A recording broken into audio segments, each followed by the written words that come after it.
Assalamualaikum warahmatullahi wabarakatuh. Alhamdulillahilladzi an'ama alaina bi ni'matil iman wal islam.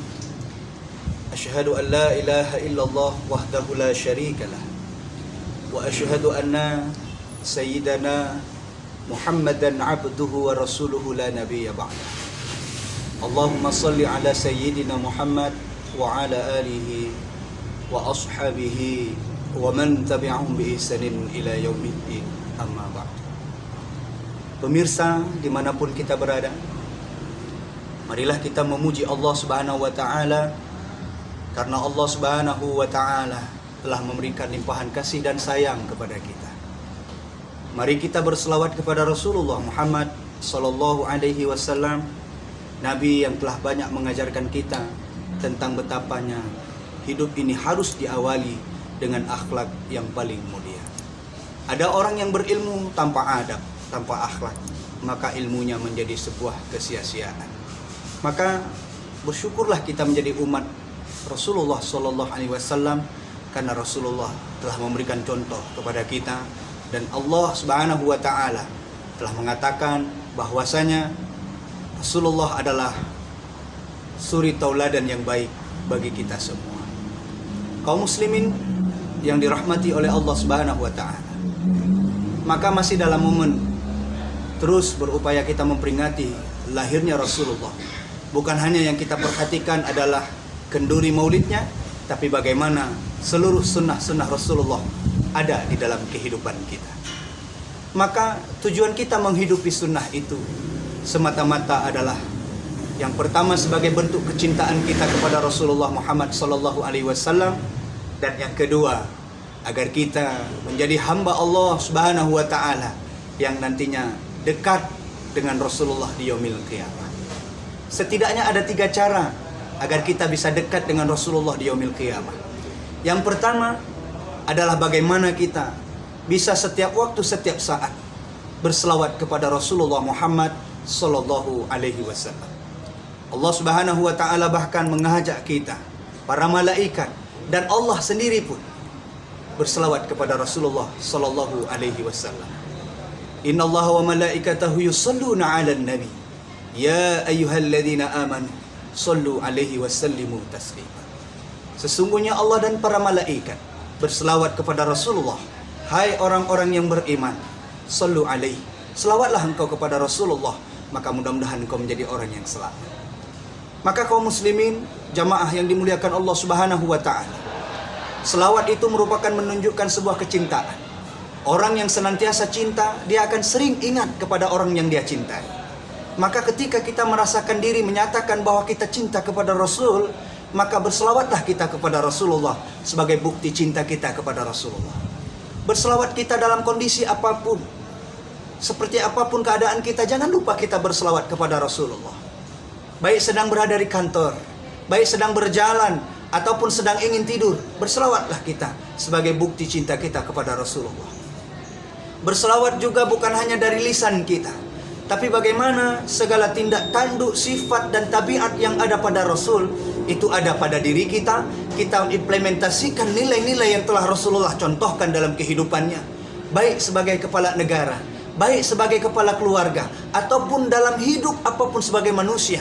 Beliau luar biasa telah menunjukkan karakteristik yang wajib untuk kita tiru, dan itu menjadi sunnah-sunnah yang telah beliau tinggalkan di dalam sunnahnya.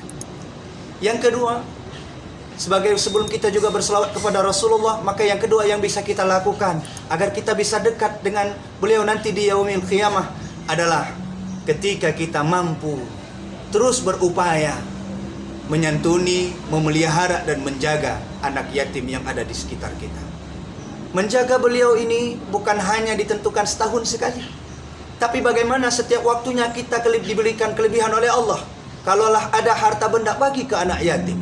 Kalau kita tidak mampu dari segi harta benda, maka ada cara lain yang dicontohkan oleh Rasulullah.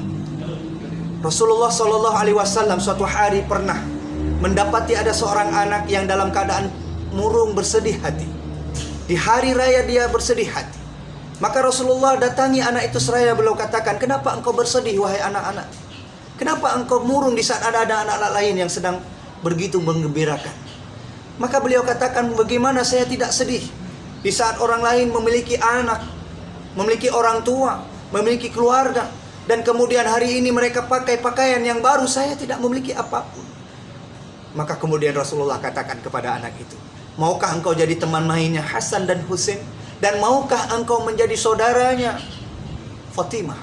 Maka ketika beliau itu mendengar pertanyaan itu keluar dari mulut seorang yang begitu mulia, barulah beliau tahu ternyata itu adalah Rasulullah.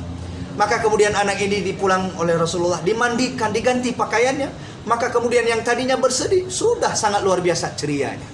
Inilah bagaimana Rasulullah mencontohkan kita untuk bisa menghargai, menjaga anak-anak yatim.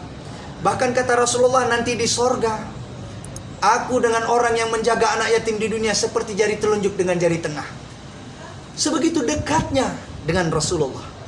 Bahkan satu hadis Rasulullah katakan, ada seorang wanita yang beliau itu bersaut-sautan, berlomba-lomba ingin masuk ke pintu sorga dengan Rasulullah.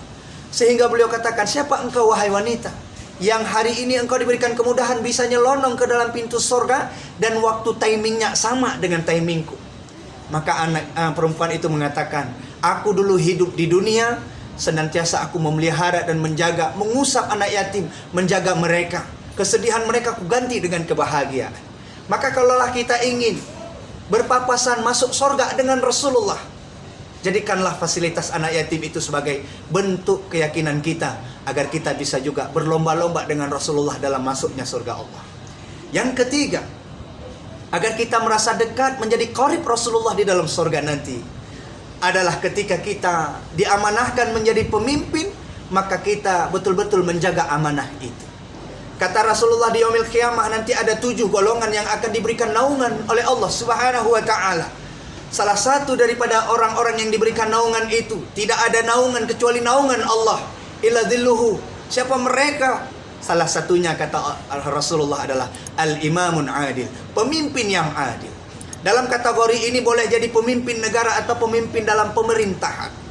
Maka kalau ada, kata Rasulullah, orang yang memimpin di saat kepemimpinan dia membodohi orang lain, rakyatnya dia bodohi, maka kata Rasulullah, ketika dia menghembuskan nafasnya yang terakhir, masih dalam kondisi dia membodohi manusia atau rakyatnya, maka dia takkanlah lagi melihat surga, tapi dia diharamkan masuk dalam surganya Allah Subhanahu wa ta'ala. Atau kepemimpinan di dalam keluarga, jadikan itu juga sebagai tolak ukur kita. Kita telah diamanahkan menjadi pemimpin di dalam keluarga, bijaksanalah, ayomi, nasihati istri kita, berikan pengertian-pengertian yang baik terhadap anak kita.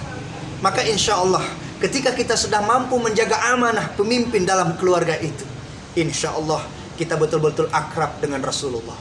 Bahkan di hadis yang lain, Rasulullah katakan pemimpin yang adil itu bukan hanya dia menjadi kerabat dekat Rasulullah di sorga, tapi melainkan dia juga akan berjumpa dengan Allah, menjadi karib kerabatnya Allah, ahlullah, menjadi ahli Allah Subhanahu wa ta'ala di dalam sorga.